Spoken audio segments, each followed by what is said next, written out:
11. The Holy War. James chapter 4, verses 7 to 10. Submit yourselves therefore to God. Resist the devil, and he will flee from you. Draw nigh to God, and he will draw nigh to you.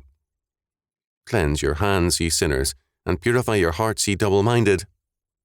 Be afflicted and mourn and weep. Let your laughter be turned to mourning, and your joy to heaviness. Humble yourselves in the sight of the Lord, and he shall lift you up. James chapter 4, verses 7 to 10. It is apparent by now that James is concerned with the springs of human action.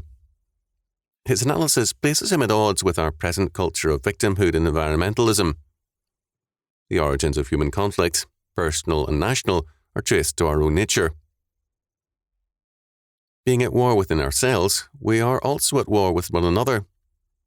We may profess peace, but we are more inclined to conflict and war than anything else. History is a reflection of man's inner nature and turmoil. Sophisticated rationalizing simply masks the actual roots of conflict within human nature. The fall of man created warfare between man and God, between man, and within man's own being. The solution, says James, sounds simple, but is, in reality, drastic. Submit yourselves therefore to God. Resist the devil, and he will flee from you. Verse 7. Submit yourselves, in the Greek, a form of hypostasso, means to put into subjection, subordinate, to submit to be under the authority of. We must place ourselves under the authority and rule of the triune God. God cannot be viewed as merely an available resource when needed, but must be viewed always and only as the ultimate power, authority, and lawgiver. In Robert Johnson's words, this means, submit yourselves unto the Lord, then, brethren, to his grace and to his law, whether in regard to being or doing. As H.A.W. Meyer noted, submission to God means resistance to the devil. Although not now a popular concept, submission is a fact of life.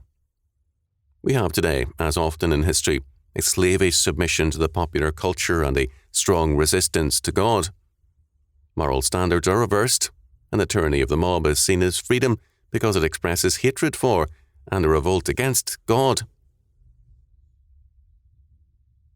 In 1 Peter chapter 5, verses 8 to 9, submission to the devil means a temptation to apostasy, to a compliance with the world against Jesus Christ.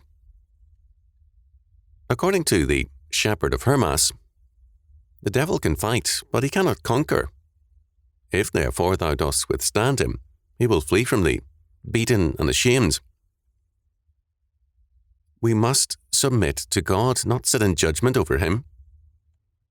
Luther said, God gave us his law, not that we should censure it, but keep it. Verse 8 declares, Draw nigh to God, and he will draw nigh to you. Cleanse your hands, ye sinners, and purify your hearts, ye double-minded. What James has in mind is man's total moral purification. Our hands, our actions, our hearts, our motives, and our minds, our thoughts, must be cleansed and purified. In Exodus chapter 30, verse 20, the washing of hands by the priests before beginning their sacrificial duties is mandatory, and James's requirement echoes it. Men must see themselves as sinners when they approach God, for they stand by virtue of God's grace, not their works. James addresses us all as ye sinners. In James chapter 1, verses 6 to 8, we are reminded of the instability of the double-minded. Such men receive nothing from the Lord. James's requirement of us is stated in verse 10. Humble yourselves in the sight of the Lord, and he shall lift you up. Lift you up can be rendered, he shall exalt you. This humility must be before God. It is not to be displayed before men. Too often in the history of the Church, elaborate displays of humility before men have occurred as a part of ascetic disciplines. As verses 11 following make clear, what James obviously calls for is an inner humility before God, an obedience to God's law in respect to our brethren. It is then a call for a practical humility, a working obedience to God's law towards others.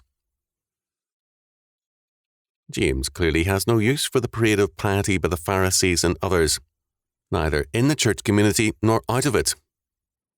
Hypocrisy and pretense are alien to true faith, which is marked by works.